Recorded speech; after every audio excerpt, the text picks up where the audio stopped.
Hi, everybody. Welcome this evening to the Chautauqua Visual Arts Lecture Series. And tonight I am just ecstatic and very, very excited to welcome Asia Freeman. Asia is an artist and she's also an artistic director of the Banal Street Art Center. And she is coming from Homer, Alaska, where she was raised. And she's just an extraordinary artist. With whom I had the pleasure of meeting a few years ago. Asia earned a Bachelor of Fine Arts from Yale University and then a Master of Fine Arts from Vermont College of Fine Arts. She co-founded this nonprofit multidisciplinary art space, Banal Street Art Center, which I mentioned is in Homer, and she co-founded in 1994, and it still is vibrant and existing today. It's won a tremendous amount of awards and accolades. Asia has at the same time taught courses for the University of Alaska since the year 2000, and her paintings are in the collections of many Alaska museums as well as private collections worldwide. So in addition to all of those hats she wears, she serves on the boards of Alaska Arts and Culture Foundation and the National Performance Network. With her leadership, as I said, Banal Street Art Center has received many awards, but it's also received significant grants from the state of Alaska, including grants from the state of Alaska, the Rasmussen Foundation, the Paul Allen Foundation, Art Place America, National Performance Network, Alaska Community Foundation, and the National Endowment for the Arts.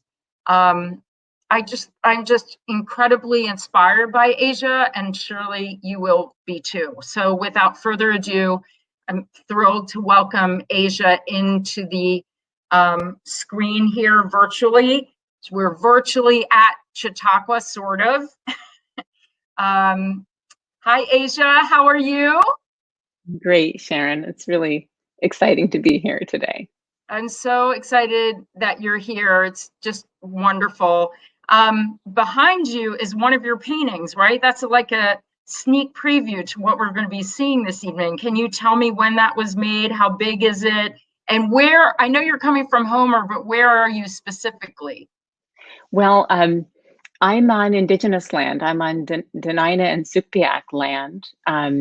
Land that is where I was raised, as you mentioned, on the shores of Ketchimak Bay. And that painting, which is about 50 inches square, was painted about 15 years ago for an exhibit that I had at the Pratt Museum here in Alaska. And it was part of a series of paintings that they look like they're about water. They look like they're about blue and maybe about different times of year or times of day, but they're very much about paint and the properties of paint that I love. And I'm excited to talk about painting and this place and how much it's shaped me and supported me. Wonderful. Well, I'm going to now step back. Chip's going to take me out of the room, and I'll see you on the other side. And I'm hoping we can have a vibrant Q&A with those of us who are here with us this evening. And certainly, I'm hoping that we can take questions in the future too, as well, from those who will see this after. So thank you again. And I'm here. Can't wait to hear and see. Thank you, Asia. Thanks, Sharon.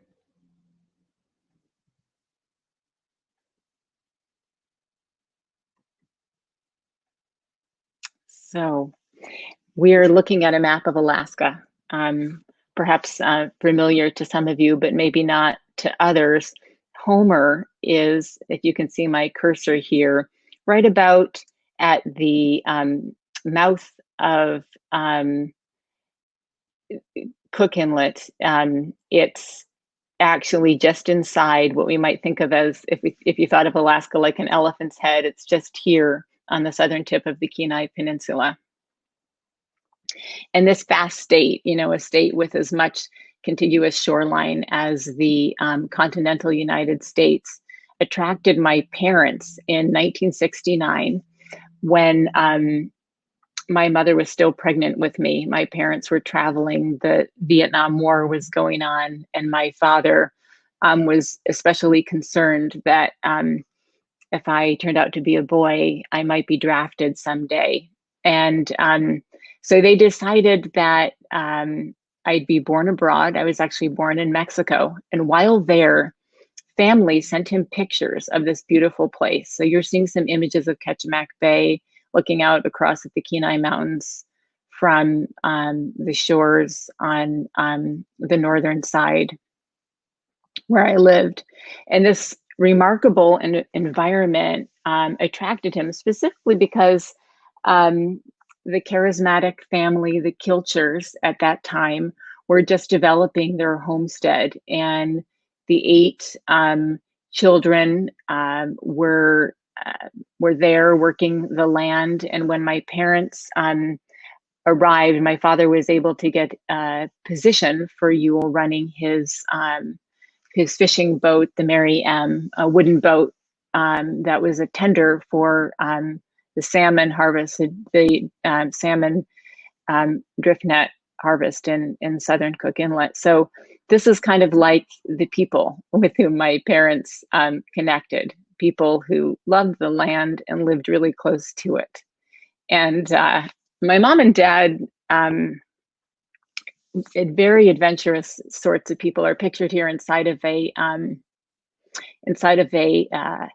old UPS truck they called the Brown Rose of Tibet. And that was our RV back in the day. This is actually my little sister on my father's lap, and they're wearing a bunch of handmade clothes. And as you can see, this RV was entirely hand outfitted. When they arrived at the Kilchers, we lived in the barn. At that point, I was only about 6 weeks old. And my father was, gone most of the time fishing.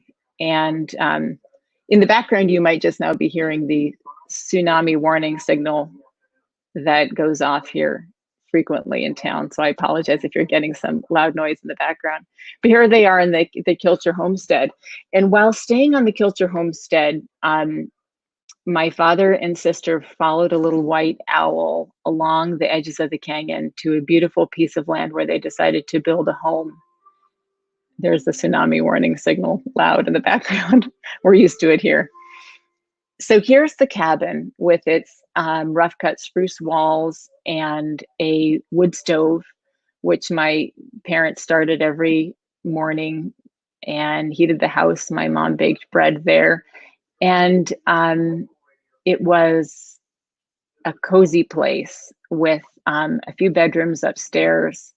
And the kinds of things that we did on the land were garden and clean fish and smoked fish. And the kind of food that I ate then is just like what I like to eat now. There's a piece of red salmon pan fried in butter and garlic and a pile of nettles, which are so full of folic acid and vitamins and so good for you. My sisters and I read a lot. We didn't have TV. My parents didn't believe in it. And so along with a lot of art making and handmade clothes and reading books and things that you can see on the walls that were batiqued or hand sewn by my mother, the environment was just really so beautiful and intriguing, in terms of connecting with the land. My little sister Molly Lou and I are here with daisies in our buttonholes on the Kilcher homestead, where we went almost every day to play and explore.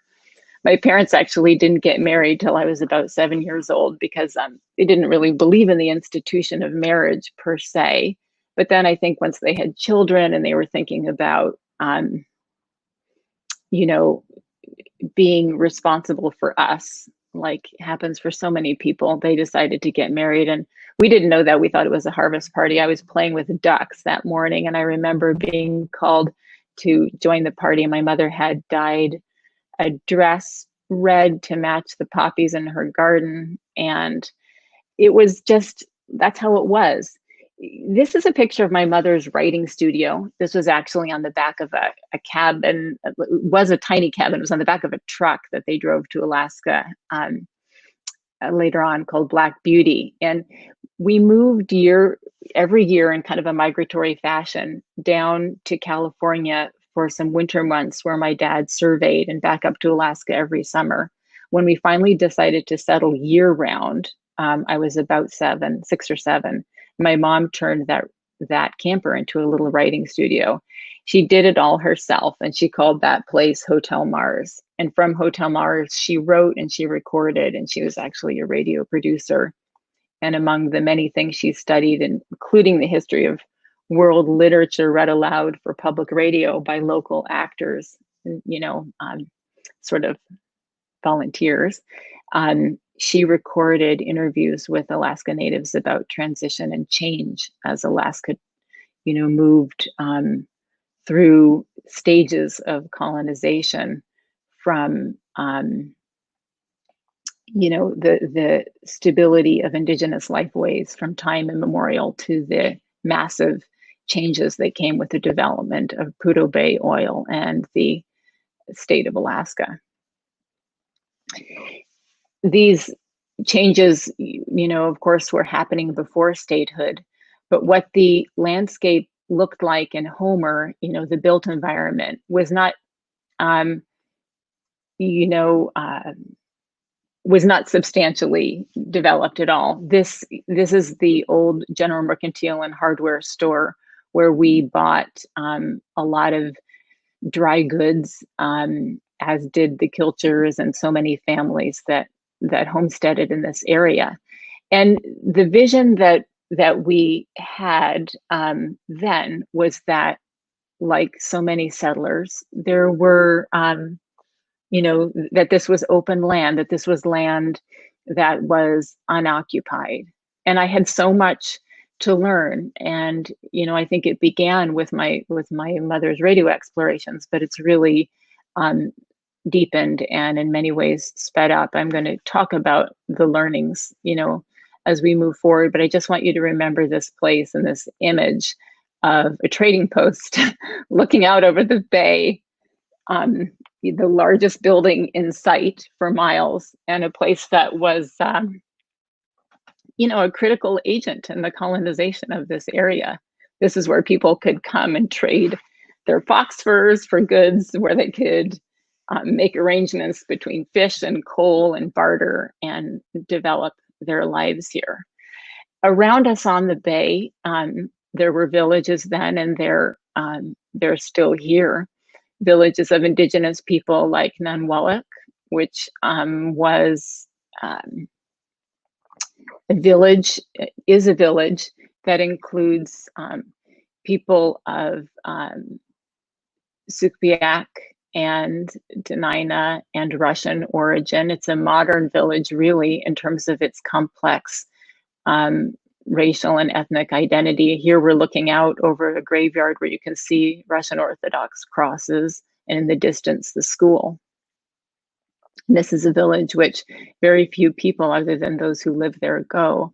And a lot of that has to do with the importance of protecting culture and identity, because the impacts of colonization, from the sending of kids away to boarding schools and the extractive nature of the resource state on indigenous people, has led to some strong leadership, like the Kavaznakov family here in Nunwalek, that's protective of its people. Can only get there by flight or by water. We spend a lot of time on the bay living here. We fish and hike and explore. It's like today, very beckoning, with a bay that's about 20 miles deep and about 7 miles wide. And it's quite beautiful, with vestiges of the old herring fishery in Halibut Cove across the bay. You see here some old barns and sort of storage buildings and boats, but mostly it's compared to anything that might be familiar on the coasts of New England or other places in the United States. It would feel much, much less densely developed and populated. You can go to places in the woods just minutes from where we were just looking at Halibut Cove to, trails where you would see very few people, and you might feel like you're walking where no one has ever stepped before. This is the Grewing Glacier, and it's experiencing a massive recession with climate change. We're looking at small bergs that almost seem like swans that have stepped ashore.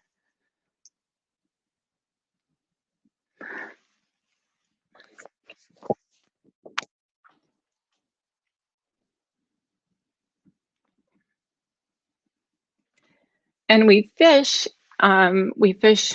typically, while I grew up drift, gill netting with my father. Now we're subsistence fishermen, dip netting, in streams that are stocked by salmon, and they're beautiful smaller streams that feed into Cook Inlet. And I'm also showing you these images because you'll see how they've inspired aspects of my painting. But you can get up high, 7 to this is about 7,500 feet above sea level, looking around on the lands across the bay. And on this side of the bay, the lands are lower and flatter, the effects of glacial retreat that basically smoothed and pulled down the mountains in a earlier geologic age than the ones that we're looking at across the bay, which I believe were dragged up from the equator in a later ice age. And Prince William Sound, one of my favorite places, is an inspiring place for so many reasons. But here we're looking at this little series of islands, the Pleiades, which I've loved to visit many times in memory and in paint.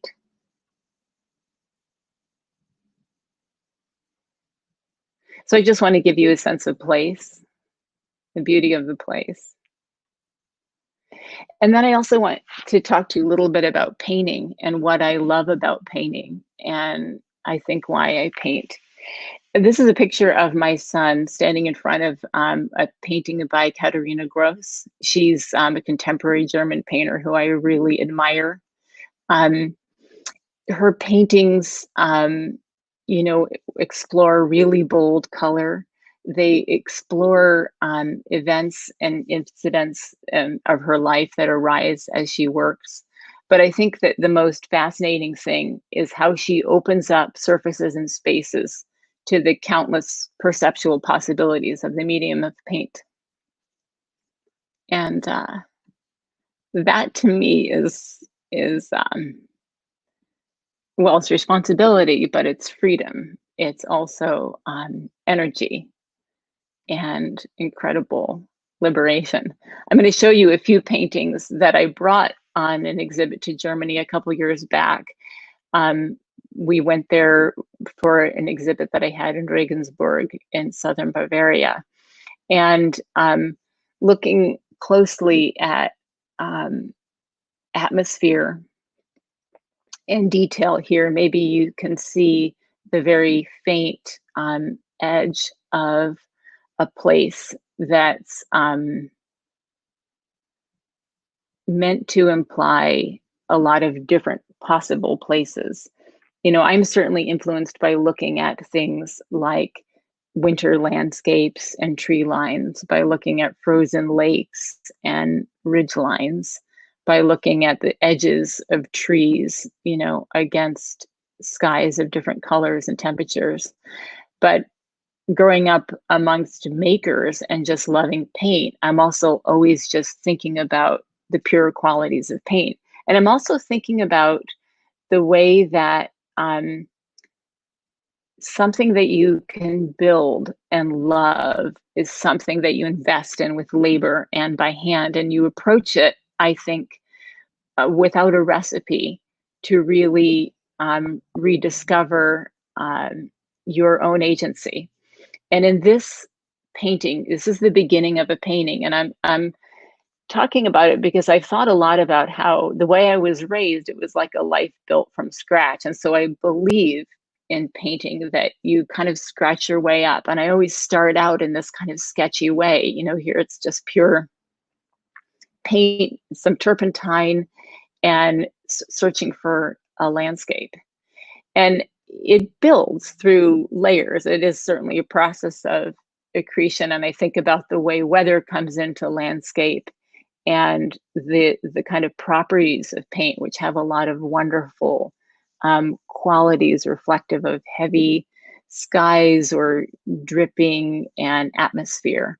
I feel like I'm searching for something between a kind of pure abstraction and a kind of natural realism.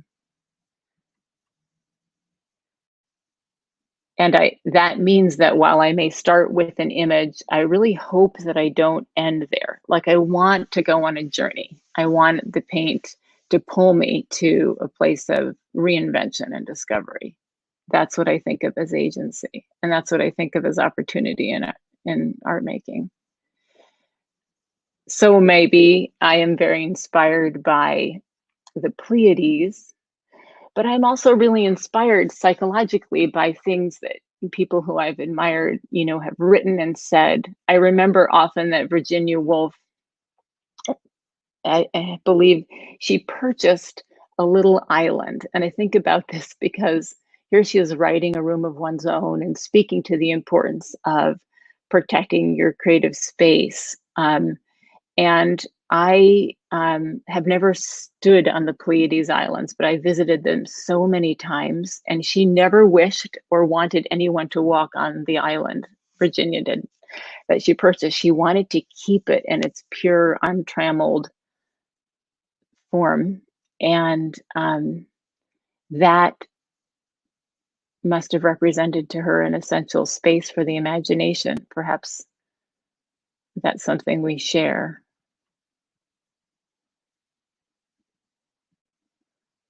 So I'll show you a few more of these paintings of the Pleiades in different seasons, perhaps, in different weather, but most of all, just in different processes and temperatures and possibilities with paint. Because, you know,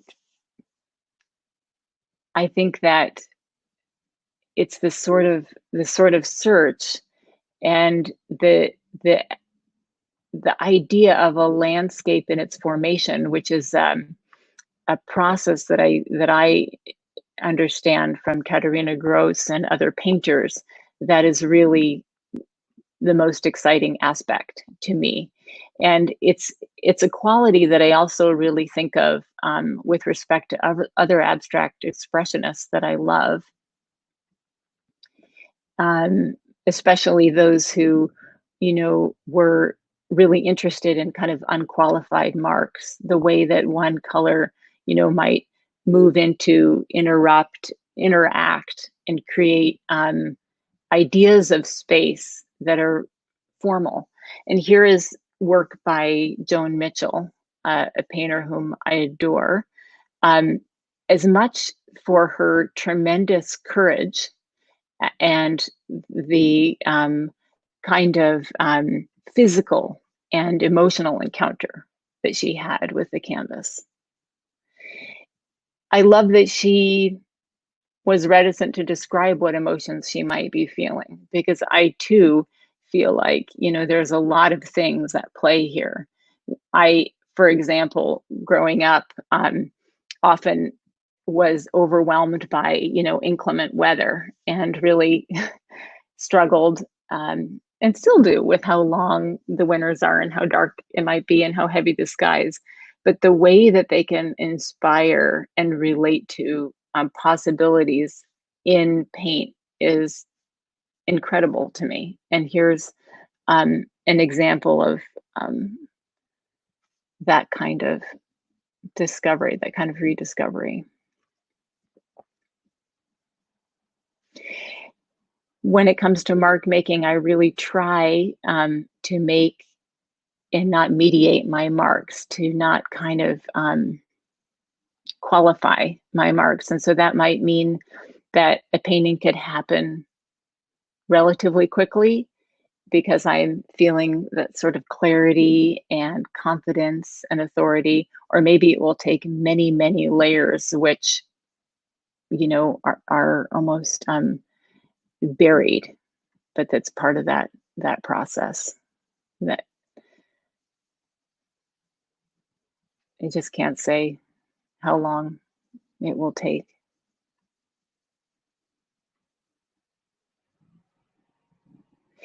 There's a kind of drama and energy in the landscape here, a feeling of being in a place in formation that is very that's very impactful to me. You know, we have a lot of earthquakes. We're on the coast. We have a lot of weather shifts and changes. For 2 days, the water was building. So, you know, the surf and the whitecaps were standing up so high you couldn't fish. And we walked out to the beach this morning and it was a perfect day. And it's just, you know, would have been a great day for fishing, a great day for being on the water. You can't know. And then too, you have this dramatic light, this kind of alpenglow, we call it, late into the evening where it's very hard to sleep. And so we just don't get a lot of sleep in the summer. You might stay up and paint.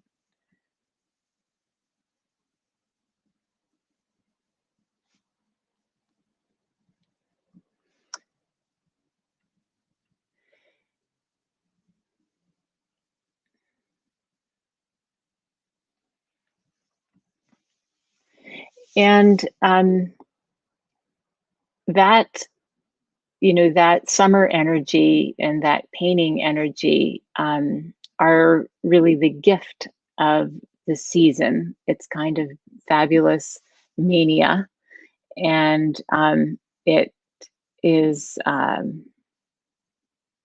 it's infusing. And by the end of summer, you know, you start to dream about being able to fall asleep with the dark again, maybe watch a movie, maybe, you know, tuck in and settle down and light a fire. And you start thinking about the cold and how that's wonderful. When I think about the cold and the deep, I often think in a sort of way about Alaska that gets me feeling and exploring the impacts of its vulnerability and just the fact of its vulnerability, really, as a place that has been explored and exploited, that still has vestiges of Exxon Valdez oil spill deep beneath the surface. So on the surface, it's, you know, reflective and silvery and beautiful, but like down deep, it's vulnerable.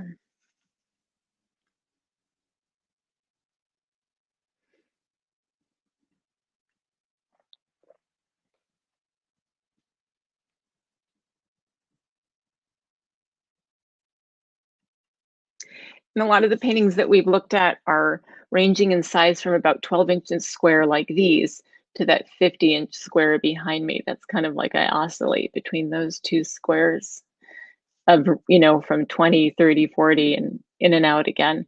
And they also kind of work in an iterative way where I might make multiple paintings and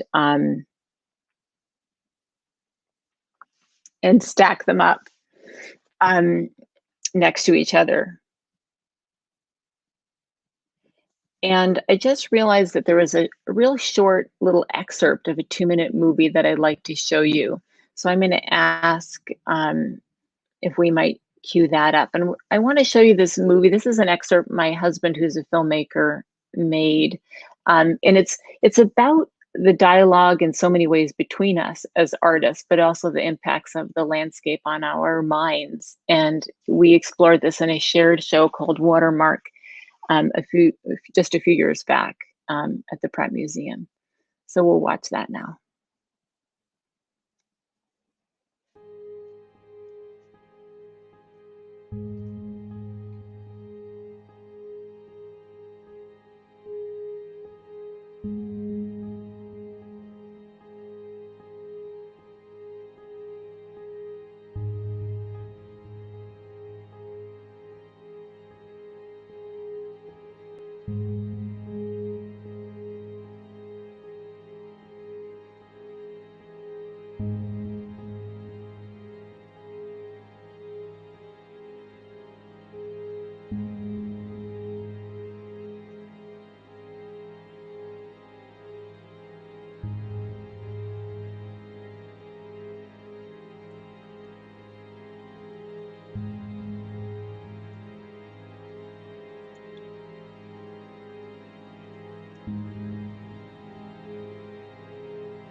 So looking back at the paintings again, I'm just going to show you a couple more, about this process of layering up and sometimes moving from a kind of evening light and a sense of warmth into something that is shifting into a very different temperature or atmosphere of feeling.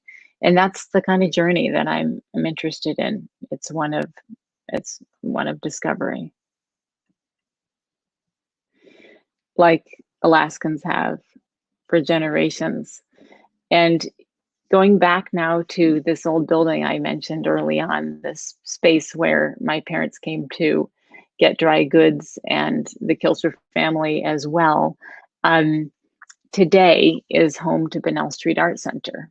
This is not terribly different from how it looked when I was growing up and how it looked in about 1992 when I came back from some travels, and a group of artists were just starting to renovate the space. And today, this is what it looks like. So we've taken off the asphalt siding and found the good cedar boards underneath that side the building. And then the structure of the building is fir and with hemlock floors. It's actually not local materials. They were all sent up on a steamship and unloaded in 1937. I think probably the building was ordered like from Sears and Roebuck, a kit building, if you will, like so many that were sent out of the ports of Oregon and Washington along the whole West Coast. So it was erected here from the steamship by a young couple who had a boarding house and a spot along the Iditarod Trail in Kantishna. They came here and they set up Barry's, the general mercantile and hardware store. And I think in those days, there was no trim on the windows and it was very simple.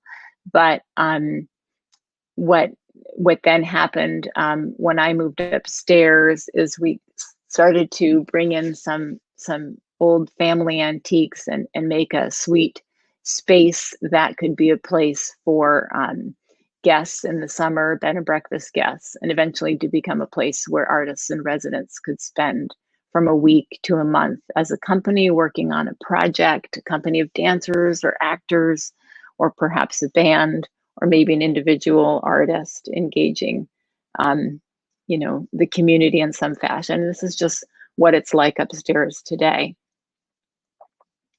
And downstairs is a crazy, changing, wonderful lab. I'm just going to take you through a few images of a recent installation by Fairbanks artist Tamara Wilson. Tamara completely covered the walls in a cream-colored felt, and then she cut out this profile of a beautiful, century plant blooming. And every one of these cutouts, hand cut, applied to cover the walls as a kind of wallpaper. And here she is working in the space. She's a remarkably handy woman who also does a lot of things like carpentry and tiling, and and sewing, and she upholstered and tiled and variously kind of outfitted these sculptural pieces, which comprised an installation on the opposite wall. And she also did things like build a phone out of felt, and there you see its long trailing cord, and maybe you also see here a hanging plant with all of its hand cut and sewed leaves and stems. So here's this installation in the space. She's building it in January. It's up in February. And then the next thing you know, we have a music performance. We have visiting artists. These guys were from Washington State, and there they are, a kind of living room style, but the building is completely full. The windows are probably sweating a little bit in winter as the community gathers inside to hear some good sounds of live music.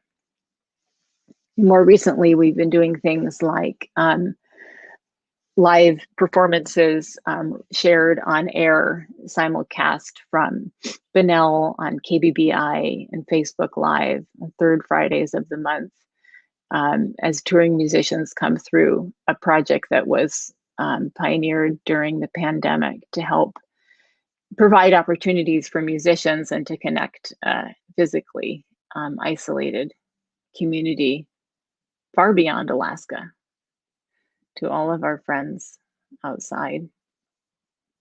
We love to put on a really good show. We love to have good food, and this gives you a feeling too of what the space is like, you know, anticipating a crowd for an evening event.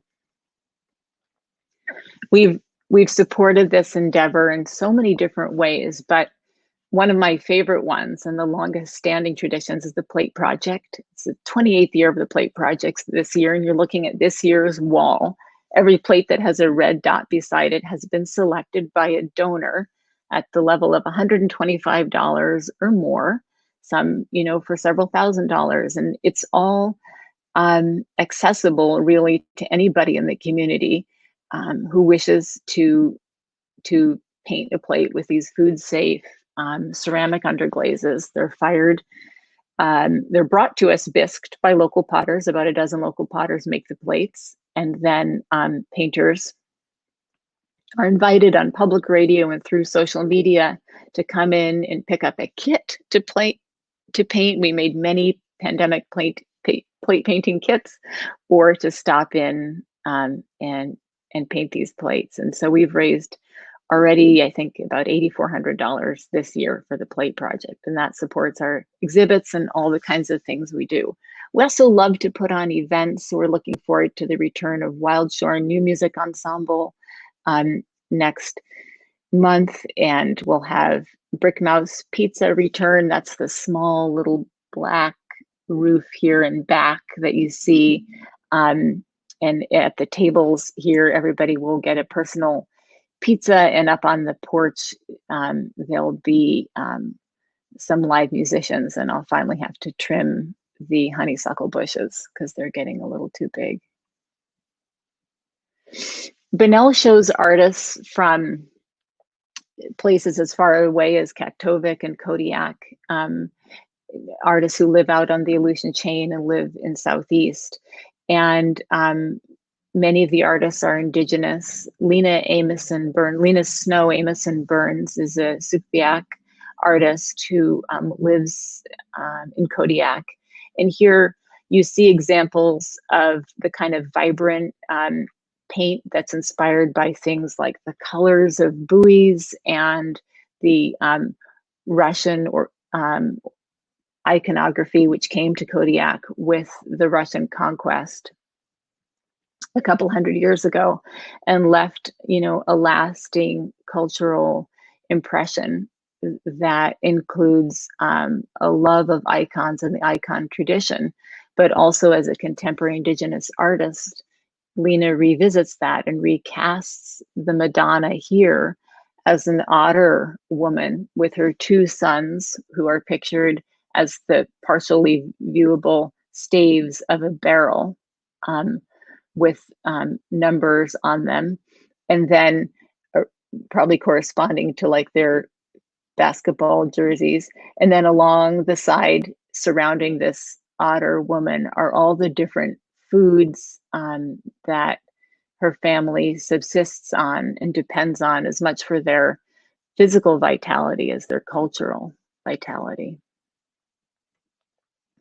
I'm going to show you some more relatively recent work by contemporary artists, mostly Indigenous artists, that have really shaped Banal's role in supporting creative inquiry that challenges and resists the ongoing impacts of colonization in Alaska. From Drew Michael on the left, a Yupik and a Nupiaq artist who makes here a very large scale mask. It's carved wood, nearly 3 feet tall, 2.5 feet wide. Eagle feathers surround the face, and in antler small bones ascend from what might be like the tip of the nose up to one eye, which is a small mask to the right, and on the left, that eye looking out, covered by these rusting chains. Drew Michael is one of several artists who are in a nationally touring exhibit that Banal presented called Decolonizing Alaska. On the right, you see a portrait made by Holly Nordlum, and she's an Inupiaq artist who lives in Anchorage today. She made a portrait of her little brother, all from the colorful caps of beer bottles. It's a complex family portrait, really, that's looking at the impacts of colonization and intergenerational trauma. This is a story of a family that was sort of ripped apart when her little brother was taken into custody, eventually returned to the family because of concerns about alcoholism. Decolonizing Alaska traveled from Homer to the State Museum in Juneau. It traveled to several other small museums around Alaska and all the way to Washington, D.C.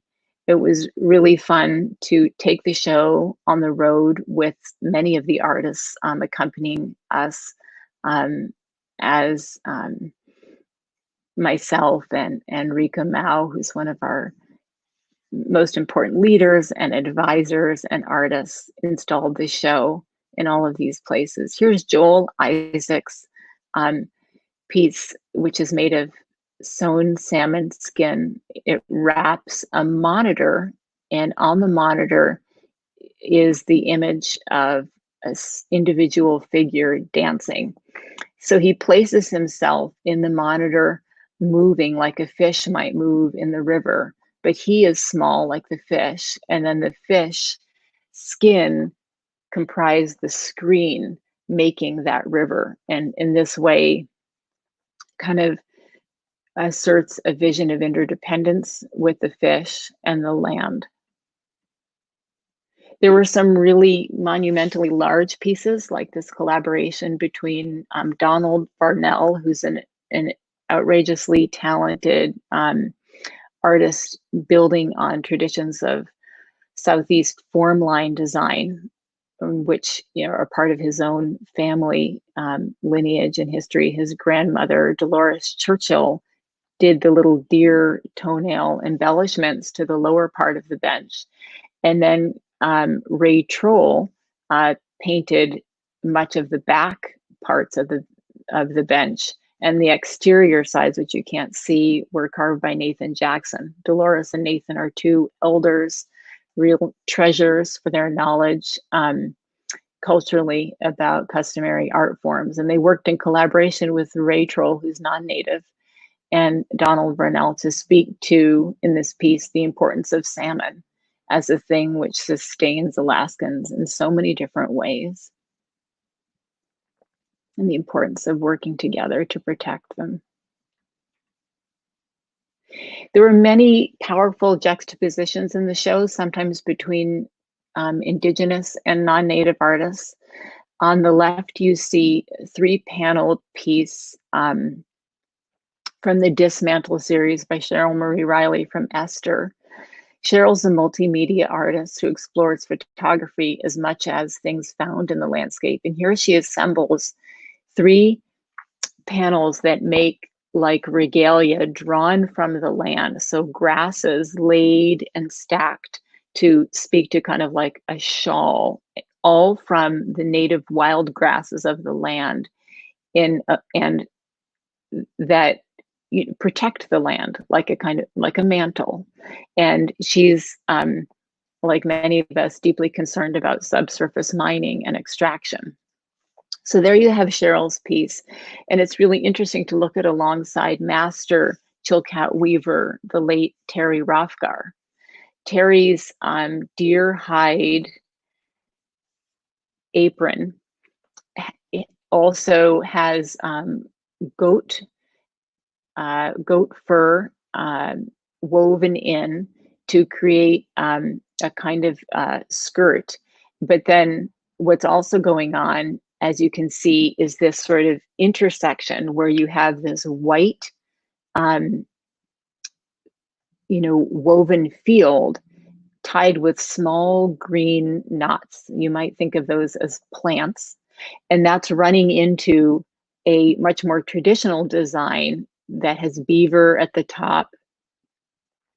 And it has traditional weaving patterns, and where that tradition intersects with this field that's planted with crops and speaks to the colonizing practices of agriculture and how that intersects and intercedes and interrupts traditions of customary food harvest. There's this bleeding out and this draining that comes down through the tassels into things like small shotgun shells on one side, which is below the agricultural side, and then the deer toenails that fall out from the traditional patterns of harvest and interdependency.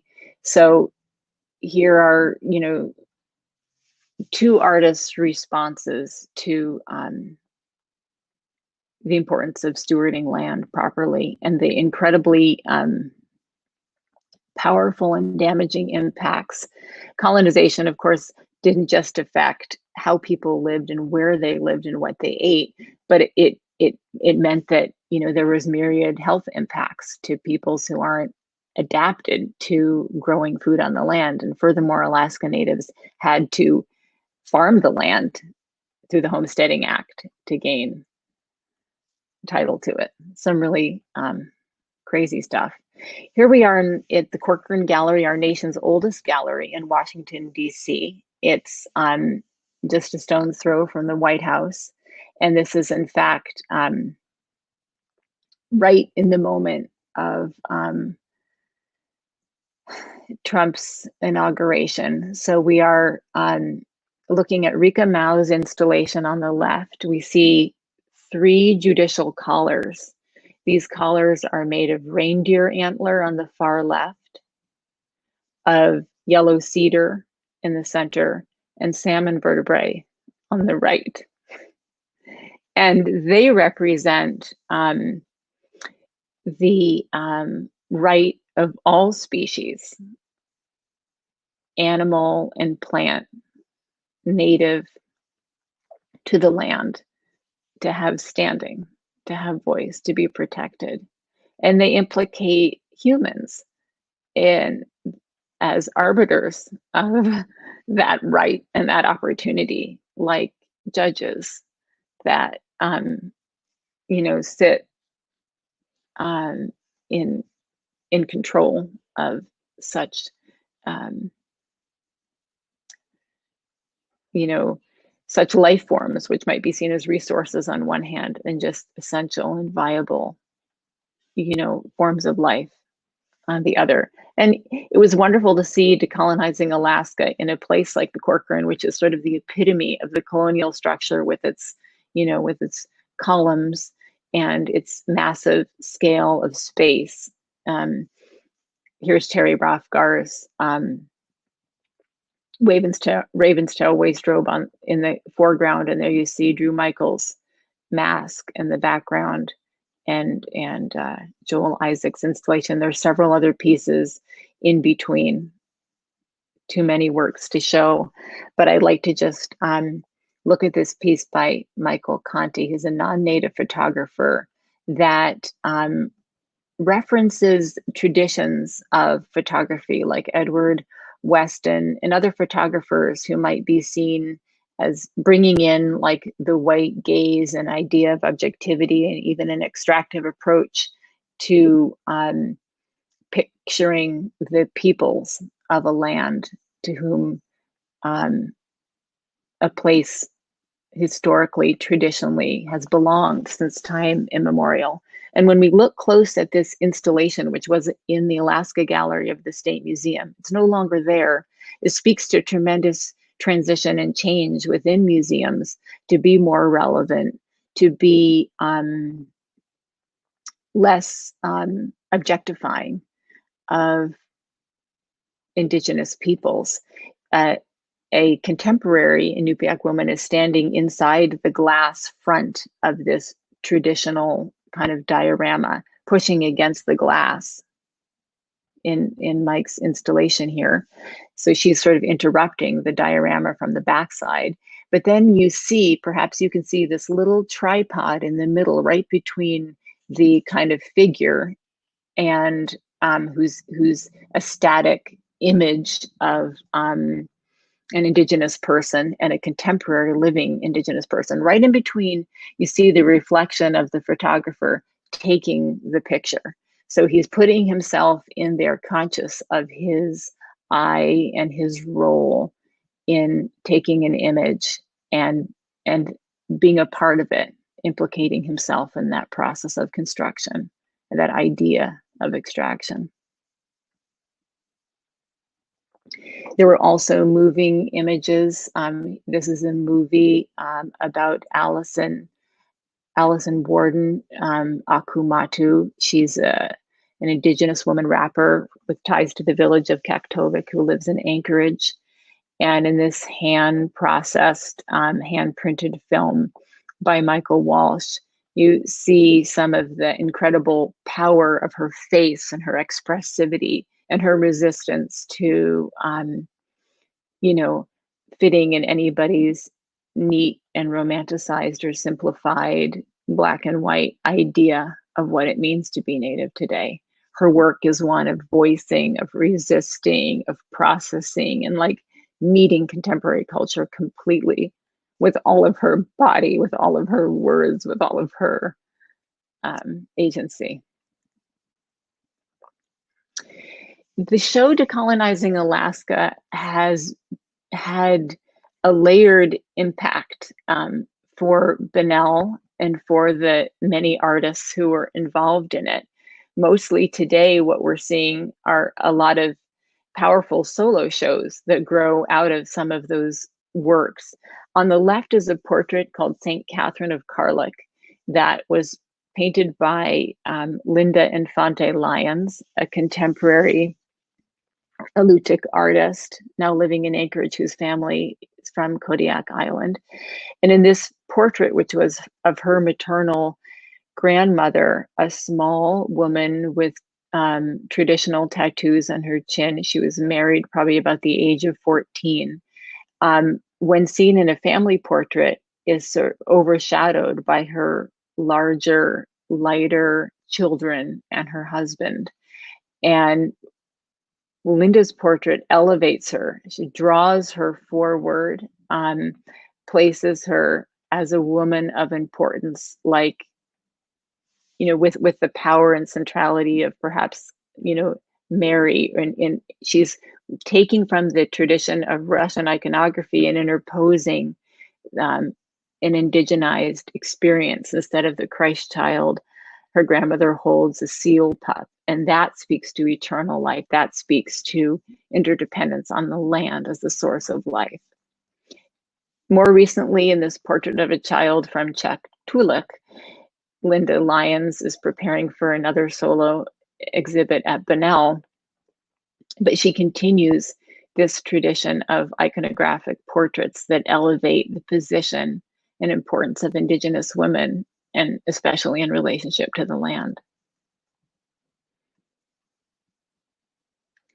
Other artists like Dekahn Meaner, who is Tlingit, teaches at the University of Alaska Fairbanks, asserted ideas that have had powerful impacts in Alaska today around how monuments are not Indigenous in places like Anchorage, ones that acknowledge Captain Cook but don't acknowledge the people who were not discovered, who have lived here for thousands and thousands of years. And so he placed himself by Cook's monument, surrounded it with these sword-like forms, and took a time-lapsed movie, which is part of his installation for Decolonizing Alaska, where he stands and is mostly ignored practically invisible to tourists who passed by the monument throughout the day. Here are two more portraits. On the left, the great-great-grandmother of Rebecca Lyons, who, as a contemporary Indigenous artist, is elevating her grandmother alongside many other struggles and efforts for the rights of all beings and social justice, emblazoned on different pins and memorabilia from various marches and efforts that Rebecca has been a part of throughout her life. She's placing this great-grandmother on a $20 bill. She's suggesting that there are stories that need to be lifted up. It's time to, give women, especially Indigenous women, the power, the significance, the acknowledgement that they deserve. On the right, Melissa Shaganoff, who's Paiute and Dene, a powerful young leader in Alaska, speaks to the impacts of colonization with respect to health and diet.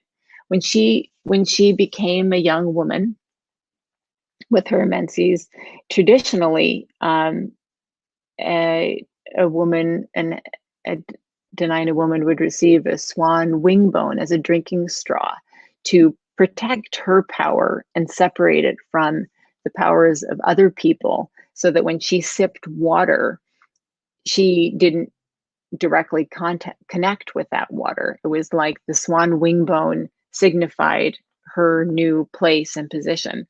But at that age, when traditionally, a woman of Dene or non-natives call them Athabascan origin would have received that swan wing bone, she instead received this hypodermic needle to manage her juvenile diabetes.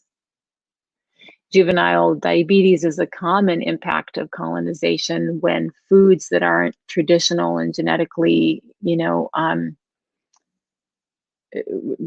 appropriate to a certain body or blood type are introduced into the diet, causing diabetes and other myriad health impacts.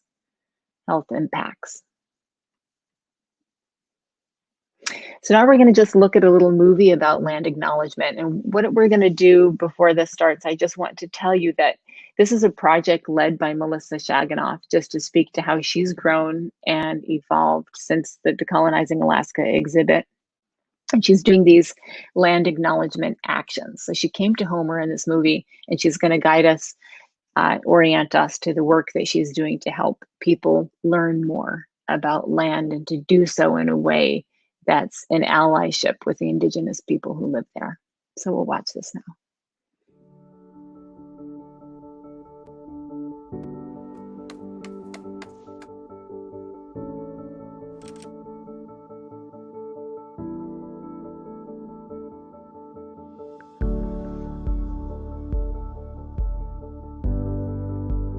You can't really start work in allyship in land acknowledgement, in these forms of inclusivity, diversity, justice work, without really turning it towards self-discovery and really turning it towards who you are as a person.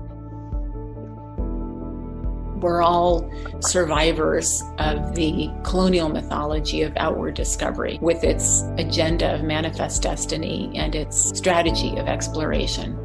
For some of us, that's what brought us to Alaska. For others, they're survivors of that legacy. So this little stream that's right here. So do you think you could stomp in here? It takes taking care of the habitat in order for us always to have salmon. Your whole purpose of creating this sign, right? It's land acknowledgement, but it's also something very specific, which is, I think, important work to be done. Transitioning from performative allyship to action, into doing something, right? I feel land acknowledgement is more about addressing your present and trying to change the definition of what progress means. This sign, I drive by this sign every day on my way to town. I would love someday, to drive into Homer and to see something that really represents all people.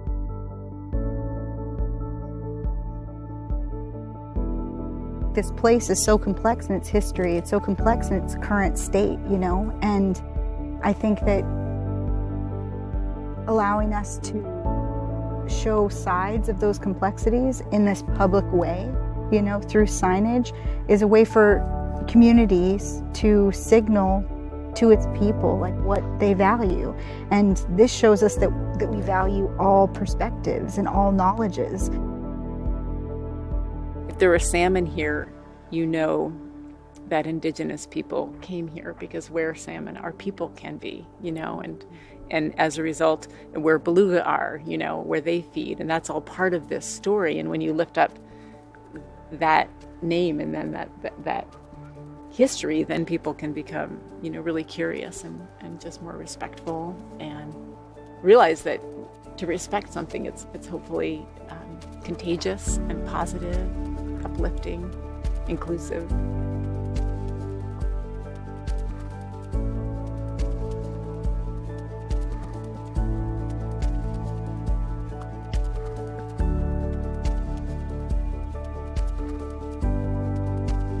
It seems to me that the work of land acknowledgement today is really about rooting down here where we are and connecting to a deeper story that has a lot to do with self-discovery and restorative justice to the land and the people who've stewarded it since time immemorial.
So now I'm just going to shift from discussion about land acknowledgement and the ways in which we're learning from young Indigenous leaders about working together and doing a better job of listening and hearing each other speak about ways in which collaboration, adaptation, and new projects can elevate equity, inclusivity, and justice for artists across Alaska and beyond. During the pandemic, right after shutting down initially, we started a series of dialogues called Inspiration and Adaptation. We met weekly with artists from across Alaska and outside to talk about the projects that they're doing and to have an opportunity for questions and answers.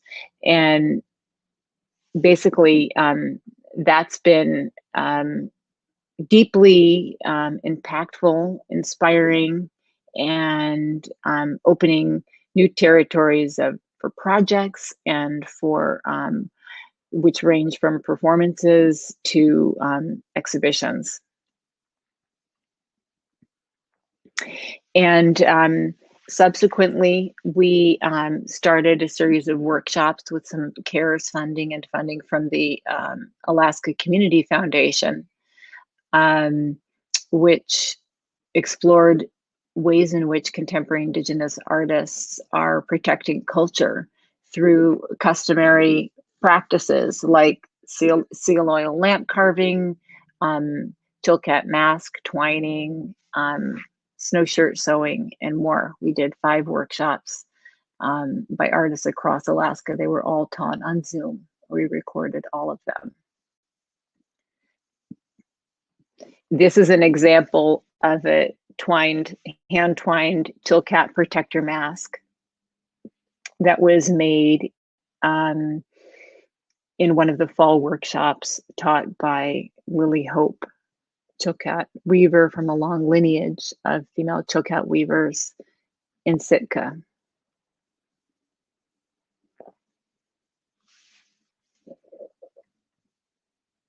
And here's an example of Nanook. And Nanook is a woman's seal oil lamp. It's carved from stone. And in Kunak, the Inupiaq woman who taught this workshop, Kunak had about a dozen students all over Alaska. She sent them each a small piece of soapstone, a little bit bigger than your fist. And while she watched on video, the students carved and made the well for the oil. They made the ridge where the wick sits. And they learned they remembered their way back. They learned how to make a lamp that has heated homes and gathered families and cooked food since time immemorial. They're traditions, they're customary arts that are seeing a kind of revival, and these workshops help to support that. This little antler in front, that's sitting in front of the stone lamp, is used to kind of manage the wick so that it doesn't drown in the seal oil, but burns slowly.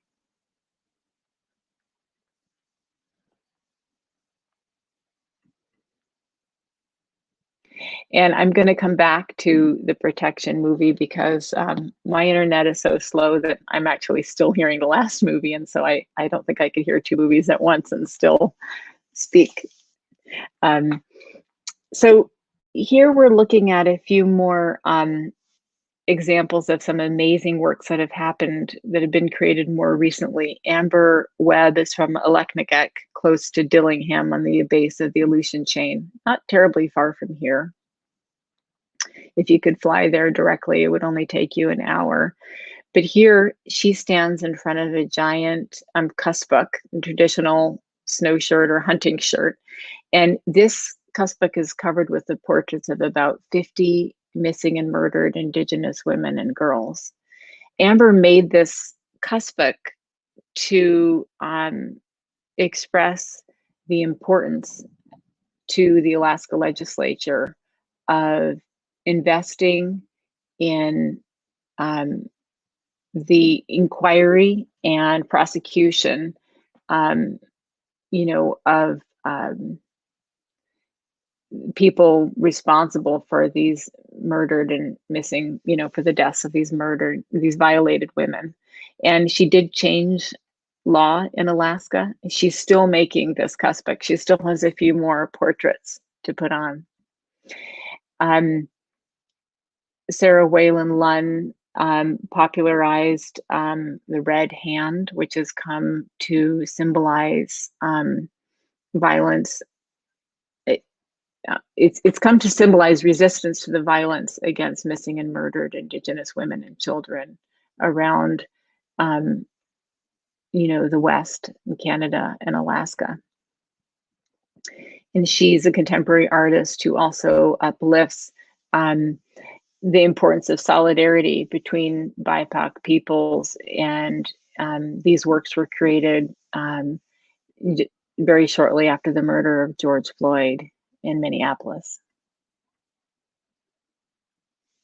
Meanwhile, one of Sarah Wayland's good friends, Holly Mtukuk-Nordlund, who earlier shared an image of portrait of her little brother in beer bottle caps, is tattooing traditional indigenous tattoo onto the arms of these contemporary women who are reclaiming and asserting their indigenous background, tradition, identity on their bodies, a way of protecting the body in traditional fashion, but also a way of protecting culture.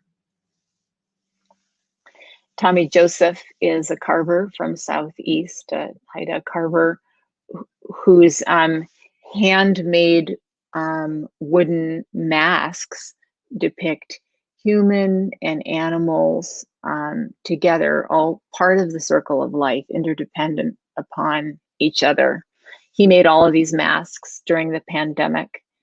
They fit over, one space, just like many other, masks that we're more familiar with of fabrics, but it's really a mask that speaks to protecting culture and protecting indigenous life that's especially vulnerable during pandemic times.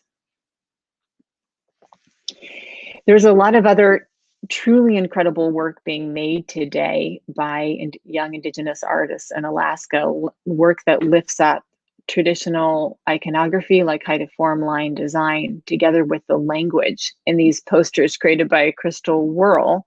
She's, saying stay home and stay safe, people, in Tlingit. And I'm bringing these works out to you today because I'm wanting to introduce you to an exhibition premise that grew out of the protection workshops. It's a new project of Banal that's funded by the National Endowment for the Arts and the Alaska Humanities Forum, in which about 20 contemporary indigenous artists today explore themes of protection in the context of planetary collapse, in the context of pandemic, in the context of ongoing injustice to BIPOC bodies. And it can happen in so many ways, from sort of the small stickered and, social, using social media to proliferate a message in which jarred salmon, which is traditional, and seal oil and salmon roe cultural traditions can be shared out and promoted to a broad public by Crystal's brother Rico Whirl, or his most recent stamp. It's designed by Rico for the U.S. Postal Service, and it's the first indigenous Alaskan image to show up on a U.S. postage stamp, an image of Raven holding the moon and stars, a traditional Tlingit story of creation and adaptation and survival, which Raven represents. Meanwhile, in Sitka, a group of women collaborated to make these Kiksahidi herring protector robes. These robes have wool felt and silver lame construction with mother of pearl, some dimes, and carved beads. They're a robe that is, has quite innovative contemporary techniques of construction, but has an age-old message that's about how a herring rock woman protected the herring. And herring, as my friend the biologist Craig Matkin states, is a keystone species. It's a species that feeds life from the very bottom of the food chain to the very top, from animals in the ocean to humans. But meanwhile, herring is one of the most vulnerable of Alaska's fishes. There's only 2 major runs still alive, and the Sitka run is imperiled. And so when these people made the herring protector garments, they were protest garments. They were garments being made as protests were happening against the threats to, BIPOC lives through other forms of colonial violence. Dimi Macheris is a contemporary Dena'ina cartoon and graphic novelist who, with Casey Story, collaborated to tell Dena'ina stories of creation that were told to him by his grandmother. And he put his comics, through a visual form that makes the message of adaptation and survival available to young people. I'm pleased to recently learn that this comic series has been selected for the Alaska library system and school system to help perpetuate knowledge and respect for Dena'ina culture. And so I'm just winding down toward the end of my presentation with this new project, Protection, a touring exhibit, which features, these many Indigenous artists and some non-Native collaborators to talk about how it's become so important for Banal and for me as a curator to lean into the methods of innovation led by Indigenous artists today, and to support forms of protection in culture and in institutional practice that create greater equity and accessibility to the message of living better together, not just in this beautiful place, Alaska, which I'm so pleased to call home, but the places that all of these artists live, from Anchorage to, to Colorado and New York City. And I look forward to welcoming them here. We all do here at Banal. This place, we've somewhat recently learned by one of our Indigenous artist leaders. His original name is To Get, pronounced just like to get, like I'm going to get groceries. To Get means at the shore, and it's the Dena'ina name for the place that's now called Homer. Ironically, Homer was named after a miner and a swindler named Homer Pennock, who basically drained his family of their fortune when he convinced them that he should put in a light gauge railroad to extract coal from Homer, after he had tried to extract gold from some other place in Alaska when he settled here about 120 years ago. But long before that, since time immemorial, the Dena'ina and Sugpiaq people have been coming here to fish these mud flats that you're looking out on, just a block from right in front of Banal Street Art Center at the shore of the bay. Were full of clams when I was a child. We could catch salmon subsistence here. Salmon still swim into the mouth of the Beluga drainage, the estuary on the left. And the most recent work that we're doing with support from the National Endowment for the Arts and the National Performance Network is to lift up the original names and to mark Indigenous land in a permanent installation. A local artist who's part of the Ninilchik village tribe proposed an image of a cairn of rocks. These are cast acrylic. They'll stand about 12 feet off the ground. The sculpture is transparent, fills with light, looks like sea glass. We're looking at a scale model of it actually in the environment where we will eventually place it here at To Get. It's the anchor project in the city's planned revitalization of the park, now called Bishop's Beach, since settlers have come to the area, where we hope to communicate a longer living story of, about these lands, these indigenous lands. And so I'm going to end the just me talking part of my presentation on this image here today, Argent's beautiful sculpture, and at the very top, a little crowning agate that is like what can be found here on the beach when you're lucky enough walking along the shores. And so I'm excited to work with so many different people in our community, including city leaders and planners, volunteers, and professionals, to put this sculpture in place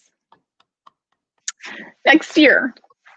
That's so exciting. It's just remarkable. And well, before I get into that, I just want to share first, beyond my gratitude for you, Asia. I mean, I'm just floored. I felt like I was in Alaska with you in your paintings in the past hour and a half, which was extraordinary.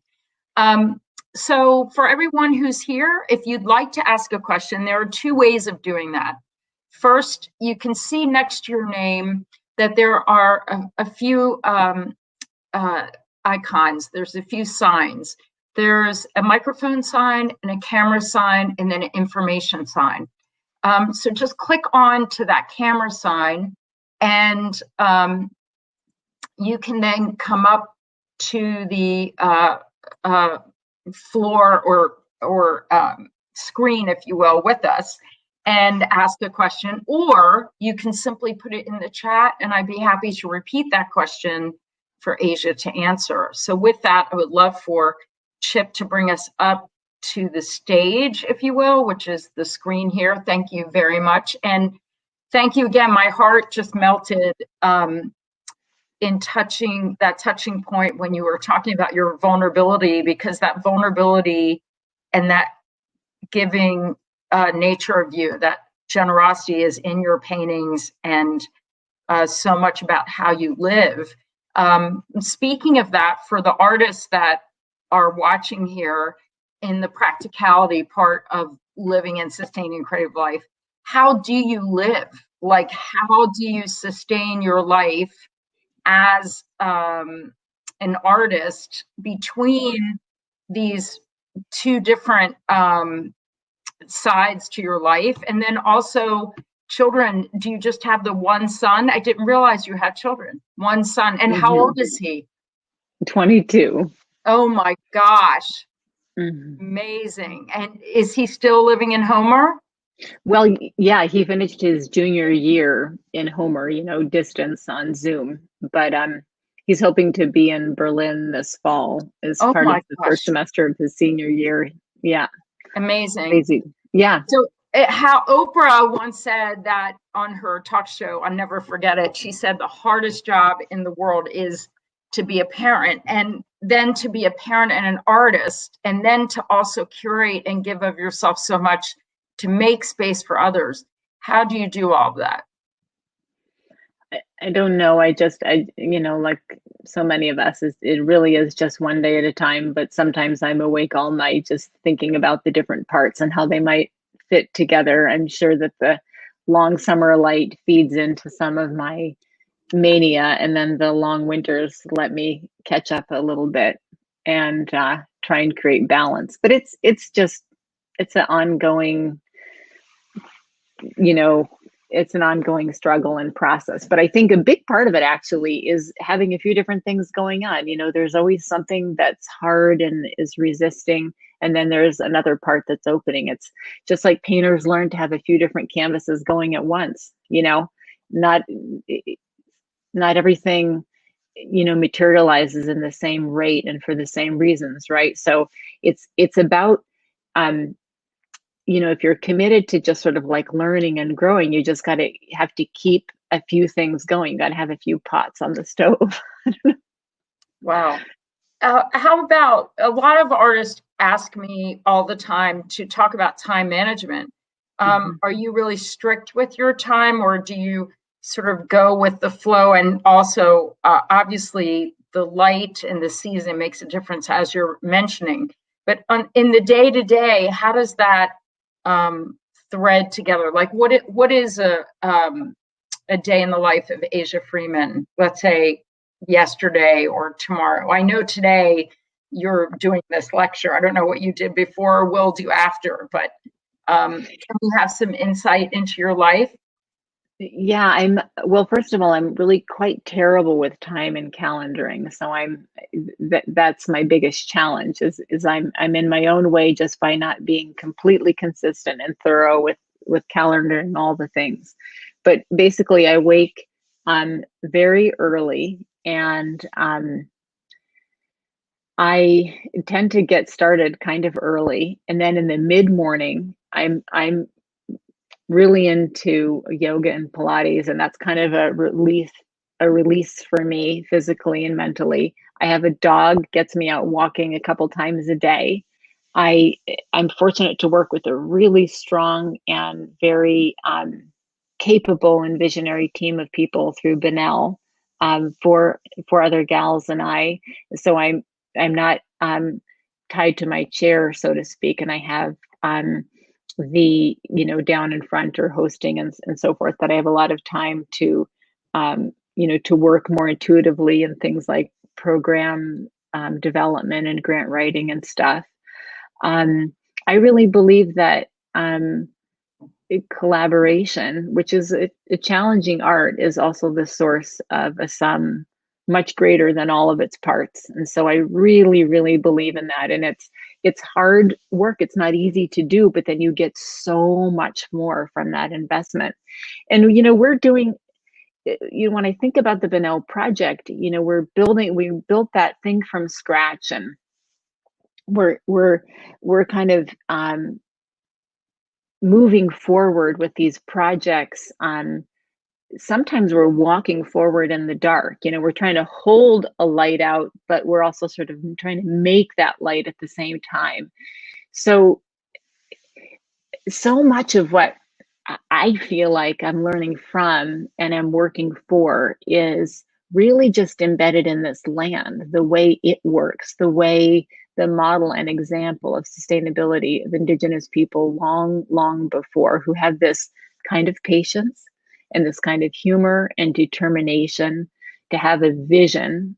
I mean, how does a person hunt? How does a person survive a really long winter? How does a person create light out of a rock and seal oil? I mean, it is staggering to me. And it's so not too much for me to try and figure out how to make a project with many other people, a project like this gallery, go, and yeah, it's a challenge to have a kid, for example, along the way. And I probably would have had a lot more because I love kids and I love being a mother, but I think really Banal was like my first child, and it still is. And she's like going on 29 years old, and then there's the 22-year-old. Amazing. I mean, that just makes my heart stop.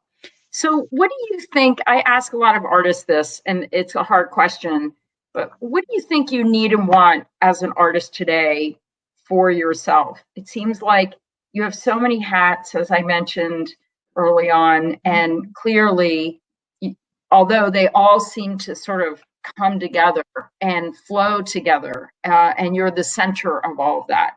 But what is it in your aspirations at the moment, especially coming out of this pandemic, that looking towards the future, what is it there? What's there? What do you need and want? Mm-hmm. I'm still really wanting and needing to learn about giving power away, about letting things go, and focusing and learning what disciplines are most sustaining to me. And that's my job. That's my work. I think I spent the first 25 years of my life incredibly privileged to grow up as I did and be at the place and time into which I was born here in Alaska. And the next 25 years, I'm taking on a lot, the project of Banal, motherhood, marriage, the deep relationship with the community. And I'm, at 52, I'm like just waking up to the fact that I really have all of the most basic things to learn around time management, around structured, time for myself, and making investments in my own, in my own work. It really means like not letting one thing take over my day or my week or my month, but just sort of like staying in balance. I used to be able to start painting at night and go till 2 a.m. when my son went to bed. You know what I mean? And now I've got to just get out of bed earlier when I'm waking up and get started and get into the studio then. Life is just this constantly changing, sort of freezing and thawing iceberg. It's moving down this river, and the river itself is always changing, and not getting attached on a material level to what things look like and how I act within that, but just like continually staying flexible. And of course, the older we get, the more attached we build up these habits and these things, these spaces, these methods. And we actually do get more brittle in our thinking about who we are and how we need to be in the world.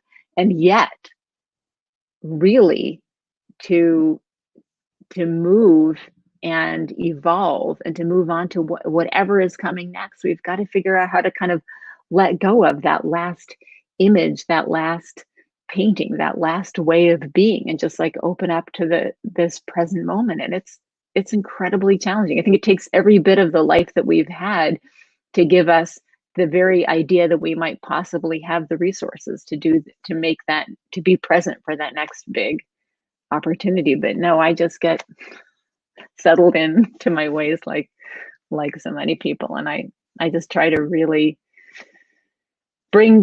let today occupy, this body and this, it's hard work. It's amazing.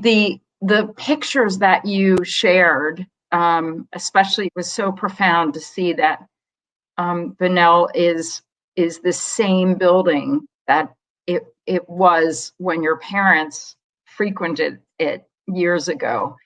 And that was just so striking to me, which made me think about time too, that it wasn't all that long ago that your parents were vibrant and they were there.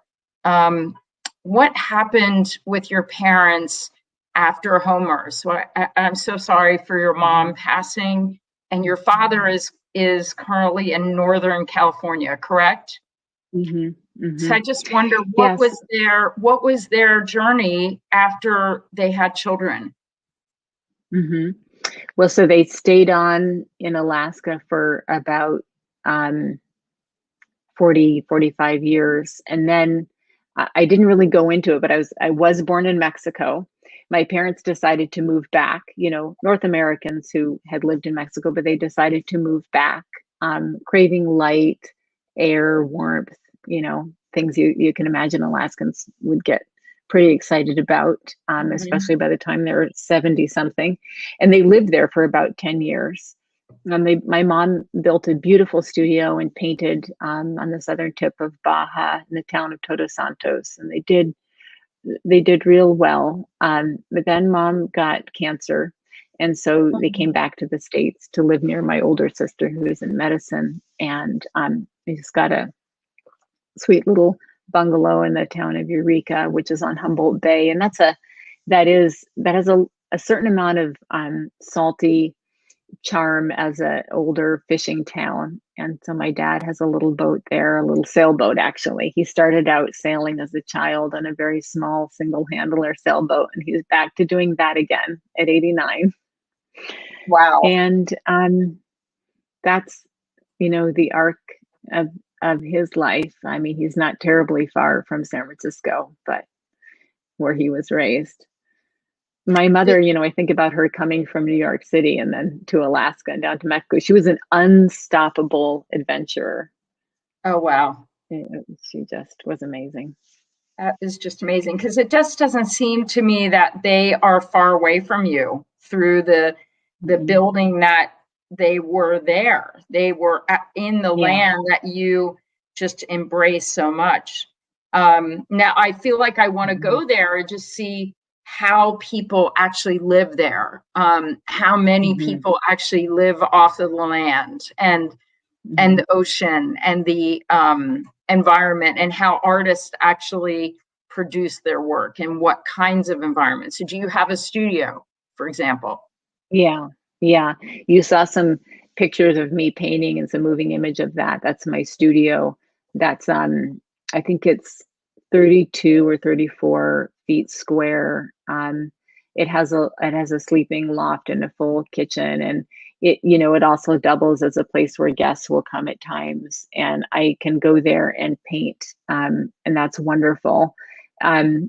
Also upstairs above Banal in the back, I have a little apartment, and that's where I am at the moment. And so, I've got a lot going on, but I've got these different environments which are accessible to help me kind of balance and thrive, So like great. this. I do. Yeah. And I feel very fortunate. I think people in Homer have a complex kind of contemporary life. Many people they belong to a subscription farm, or they have a farm, or maybe they just go to the grocery store. We have those things here too. We have Safeway and of course cars and that type of thing. But you can live really close. You can raise your children just like I was raised. But I didn't raise my son just like I was raised. I didn't. It was wonderful, but it was also very intense to trudge in through the snow after a toboggan full of groceries that my mother was dragging on snow, ice, or mud, depending on the season. And this is me following my mother, who's a painter, a woman who grew up in New York City, who went to Berkeley, who taught at Berkeley, and then came to Alaska because my father needed to be here. My father, like that quintessential, pioneer man who longed to go north and settle that nostalgic looking map of Alaska that you saw at the very beginning of this presentation.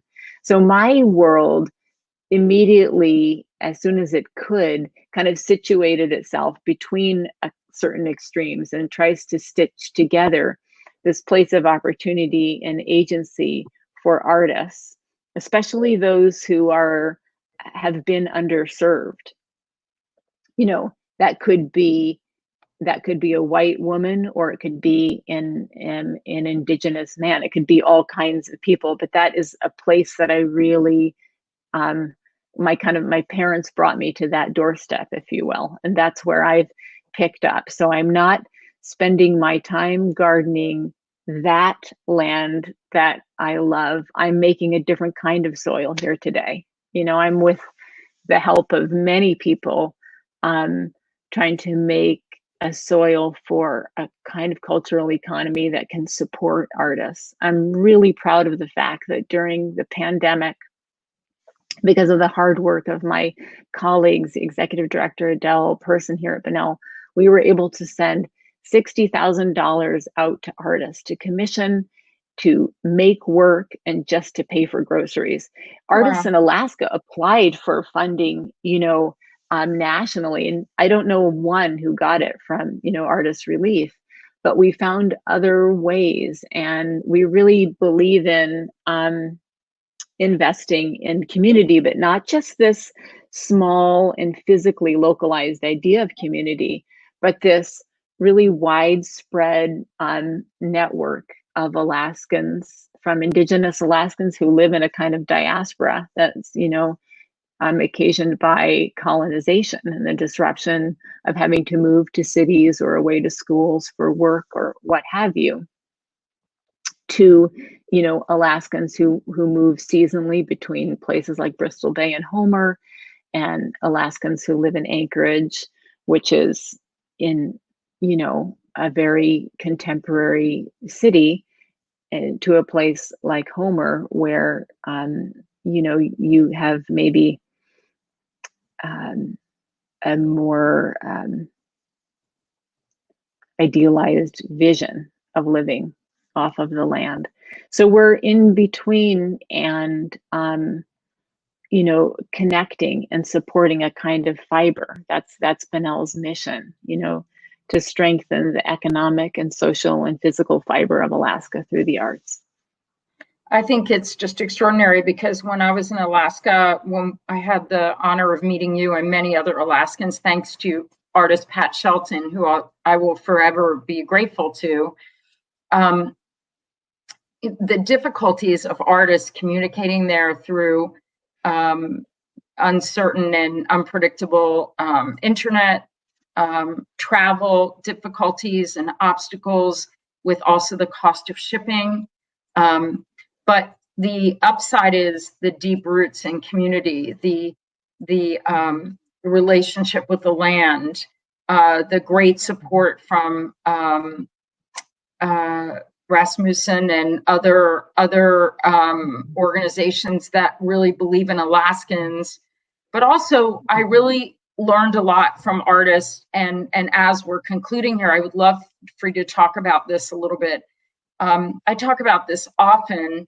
The idea of currency for artists that I found in Alaska and Hawaii, but not in the lower 48, so much being proud of or making generally accessible the idea of different price points and selling work, let's say in a store, and then showing your work in a museum.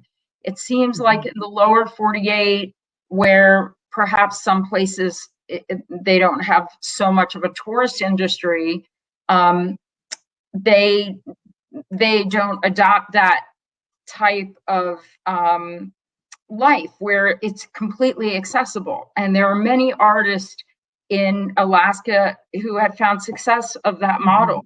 The inventiveness of you all in Alaska and sustaining through those obstacles and then finding ways to sustain your lives is extraordinary. What do you think about that? And do you also see that observation that I'm seeing? Absolutely. I mean, I think it's really interesting to me that it's the absence of options that often leads to kind of the inventiveness.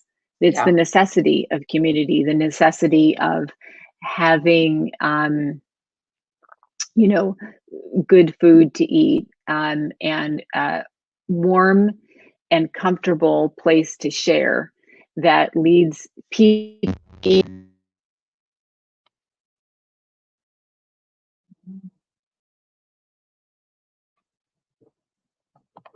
Oh, I missed you for a second. Speaking of internet, I lost you for a minute. I can't quite hear you. Oh, can't hear. Oh, I can't hear you now. That's so weird. Chip, could you help? This is our last answer of the question, talking about the internet. Isn't that funny? Chip, can you hear me on my end? Hello? Oh my gosh, I can't believe it. Let me just see here. Let's see here. Okay, so Chip can hear me. Can we hear you, Asia? Can't hear you. That's so strange. Okay, well, I wonder about that. Are you muted at the moment? It just seems, I mean, this is actually what I found is not unusual with people in Alaska. Oh, thanks, Kate. Is very interesting how internet sometimes can be really unpredictable. Can you hear me, Asia? Oh, I can't hear you. That's the only thing. Let's see here. What can we do here? Yes, but Asia cut out. Maybe an audio issue with your computer.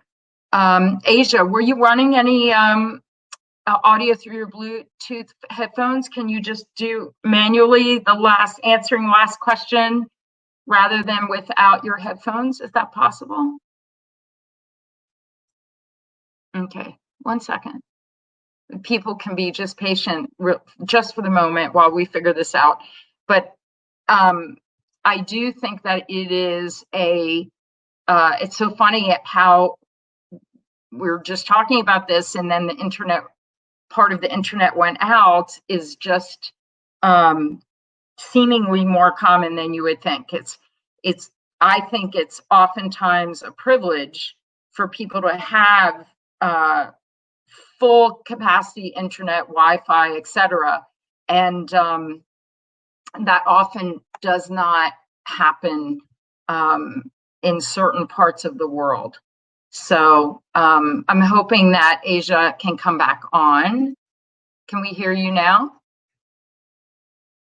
Oh no, I don't know what happened. Well, I don't know what we should do, but perhaps we need to end it here. Do you see the chat, Asia?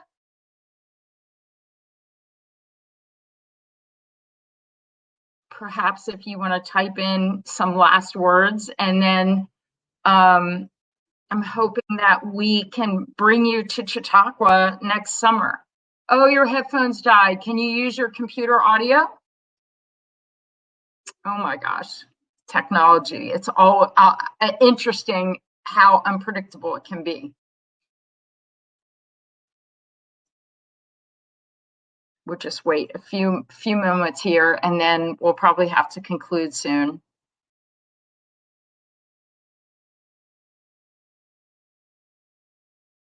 Oh, it's okay.